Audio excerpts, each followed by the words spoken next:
ఇతనితో ఇలా క్యారెక్టర్ ఇలా చేయించుకోగలను. సో నాకు ఒక ఇన్వాల్వ్మెంట్ కావాలి నా యాక్టర్స్ మీద. అది ఒకలాగా it can be A hero heroine or it can be A totally some character. కొంతమంది క్రియేటర్స్కి అటువంటి మూడ్, మనని మూడ్లో పెట్టగలిగే యాక్టర్స్ మనకు కావాలి. మన కథ మూడ్కి తగ్గట్టుగా యాక్టర్స్ ఉండాలి. మూడు చెడగొట్టే యాక్టర్స్ కాదు. మూడు చెడగొట్టే ఆర్టిస్ట్ చాలా కష్టం. అప్పటికప్పుడు తీసేస్తాను స్పాట్లో. ఎంతమంది తీస్తుంటారండి అలా మీరు సినిమాల నుంచి? అదే అలా ఇప్పుడు జరగలేదు కదా. ఇప్పుడు ఫిక్స్డ్గా అనుకున్న ఆర్టిస్టులతోనే చేశారు అనుకోండి. ఇప్పుడు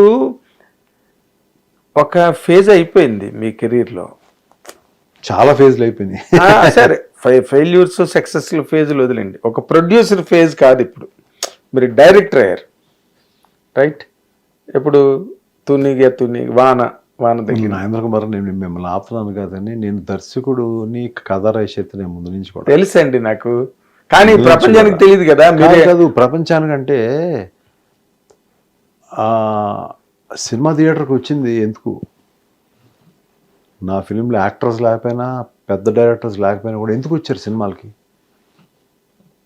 దే కేమ్ ఫర్ ఎంఎస్ రాజు.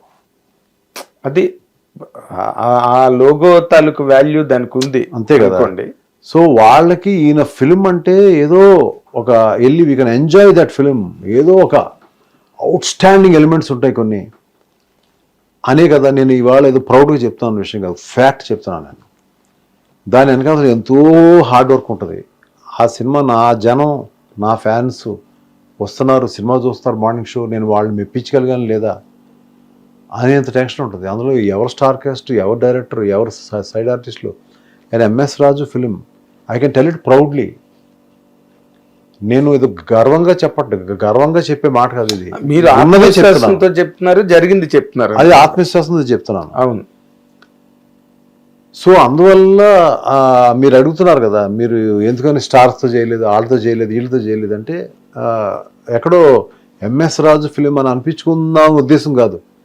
నా కథకు తగ్గట్టు నాకు ఎవరు మోల్డ్ అయితే నేను వాళ్ళతో సినిమాలు తీశాను ఎక్కువ, తప్ప స్టార్తో చేయకూడదనే ఉద్దేశం కాదు. ఇప్పుడు కూడా నాకు అందరూ ఫోన్లు టచ్లో ఉంటారు, అందరితో మాట్లాడతాను. వాళ్ళు ఒకటే థింగ్ ఏంటంటే, వాళ్ళు షూటింగ్కి వెళ్ళను. నేను ఎక్కడ బయటికి ఎంఎస్ రాజు గారు వచ్చి ఫలానా హీరో దగ్గర, ఆయన అంతకుముందు ఆయన సినిమాల వల్ల స్టార్డమ్ అయిన హీరో గారి దగ్గరకు వచ్చి కూర్చుని ఇలా కూర్చున్నాడు, ఆయన డేట్లు అడుగుతున్నాడు అనేది ఇంతవరకు ఇండస్ట్రీలో లేదు. వి టాక్ ఆన్ ఫోన్, సరదాగా ఇంటికి వెళ్తా ఫ్రెండ్లీగా షూటింగ్ వెళ్ళను. Not business. I don't want to give people an opinion that he is coming and pleading them for dates. అదే రిక్వెస్టింగ్ ఫర్ ద డేట్స్ అందుకే. అంటే నేను ఎందుకే I only request my story to come properly, to you just give me the right date. దాని ఏమంటారు, కొంచెం right answer నాకు ఇయ్యని అంటాను అంతే. నేను ఎప్పుడు కూడా లోబడి ఉండేది స్టోరీకే. అదేలేండి, నాకు తెలుసు. అదంటేనే భయం నాకు. మీరు పోలీస్ లాకప్ షూటింగ్ అవుతున్నప్పుడు ఉదయాన్నే నాతో కూడా డిస్కస్ చేసేవారు, కథ బ్రహ్మాండంగా చెప్పేవారు. సీన్లు ముందు లాకప్పే కదా టైటిల్, తర్వాత మీరు కలిపారు పోలీస్ అని, పోలీస్ లాకప్ అని.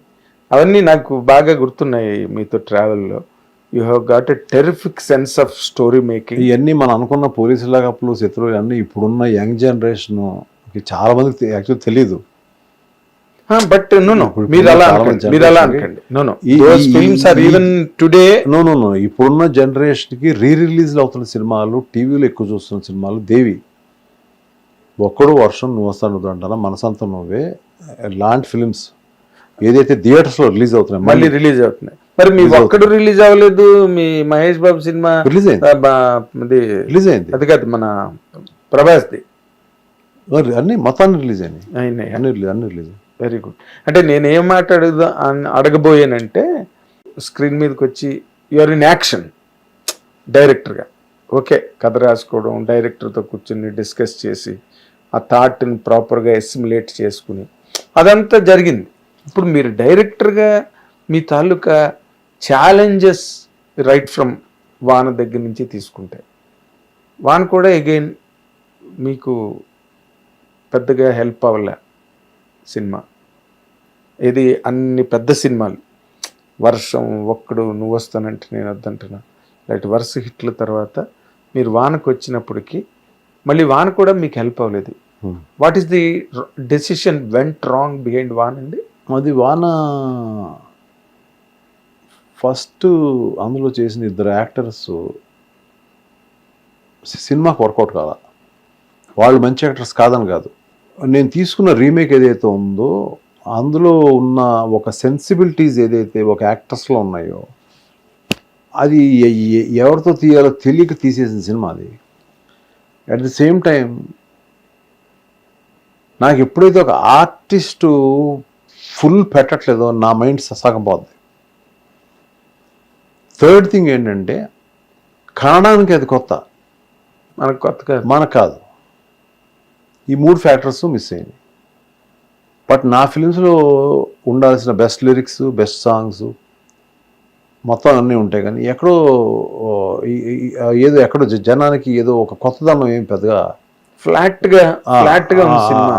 సో ఫ్లాట్గా. So we do some mistakes చేస్తాం మనం. మిస్టేక్ జరిగిపోయింది, అయిపోయింది.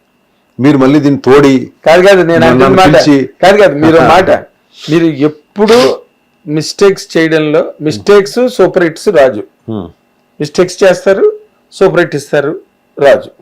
కాబట్టి మీరు డైరెక్టర్గాను ప్రొడ్యూసర్గా ఒక మిస్ జడ్జ్మెంట్ అనండి, లేకపోతే క్యారీ అయిపోయి ప్రొడ్యూసర్గా ఇచ్చారు, డైరెక్టర్గా ఇచ్చారు. అండ్ ఈ డైరెక్ట్ ట్రావెల్లో what is the best challenge and the worst challenge అంటే ఏం చెప్తారండి? అంటే as a director worst challenge ఉన్నాయండి మూమెంట్స్. ఇప్పుడు చెప్పి ప్రయోజనం లేదు, అనవసరమైన మళ్ళీ దాన్ని గుర్తు తెచ్చుకొని మనం ఇప్పుడు పాజిటివ్ మూడ్లో కాదండి. ఇప్పుడు మీరేంటి మీరు అతను నేను చాలా చూసాను లైఫ్ లో, కానీ మళ్ళీ ఇప్పుడు పాజిటివ్ గా వెళ్తున్న ఒక మూడ్ అదేలేండి. అఫ్ కోర్స్ ఇప్పుడు ఫెయిల్యూర్ ని గుర్తు పెట్టుకోవాలి గ్యారంటీగా. మన బ్యాక్ లో